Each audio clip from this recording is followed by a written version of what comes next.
అనుసరించిన పథకాలను ఇప్పుడు ఇతర రాష్ట్రాలు ఆదర్శంగా తీసుకుంటున్నాయా? యూపీ సీఎం యోగి ఆదిత్యనాథ్ కూడా అమ్మని అనుకరిస్తున్నారా? పాలనలో తనదైన మార్కుతో దూసుకుపోతున్న యూపీ సీఎం యోగి ఆదిత్యనాథ్ తమిళనాడులో అమ్మ పథకాలంటే ముచ్చటపడుతున్నారు. ఇప్పుడు అదే తీరుని యూపీలోనూ పలు కార్యక్రమాలకు శ్రీకారం చుడుతున్నారు. తమిళనాట అమ్మా క్యాంటీన్ తరహాలో యూపీలో కూడా అన్నపూర్ణ భోజనాలయ పథకం త్వరలో రూపుదిద్దుకుంటోంది.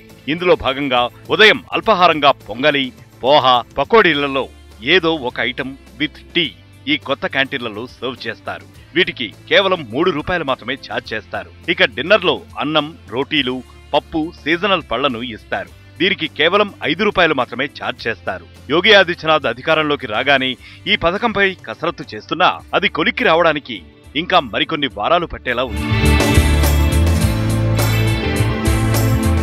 అయితే గతంలో అఖిలేష్ యాదవ్ సీఎంగా ఉన్నప్పుడు సమాజ్వాదీ క్యాంటీన్ పేరుతో ఏడాది పాటు ఇలాంటి స్కీమునే అమలు చేశారు. అయితే భోజనం ప్లేట్ రేట్ 10 రూపాయలు పెట్టారు. కానీ ఈ స్కీముకు తగిన స్పందన కరువైంది. బీజేపీ పరిపాలిస్తున్న రాజస్థాన్లో ఇలాంటి స్కీమునే అమలు చేస్తున్నారు.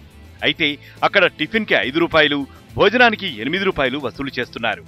ఇప్పుడు యోగి ఆదిత్యనాథ్ అన్నపూర్ణ భోజనాలయ స్కీమ్ని లక్నో, కాన్పూర్, ఘజియాబాద్, గోరఖ్పూర్లలో తొలి దశలో అమలు చేయాలని నిర్ణయించారు. ఇక ఢిల్లీ మున్సిపల్ ఎన్నికల సందర్భంగా బీజేపీ ఇదే వాగ్దానాన్ని చేసింది. ఓ పథకం ద్వారా 10 రూపాయలకే భోజనం అందిస్తామని వాగ్దానం చేసింది. త్వరలోనే దీన్ దయాళ్ అంత్యోదయ రసోయి యోజన స్కీముతో భోజన పథకాన్ని అందించబోతోంది.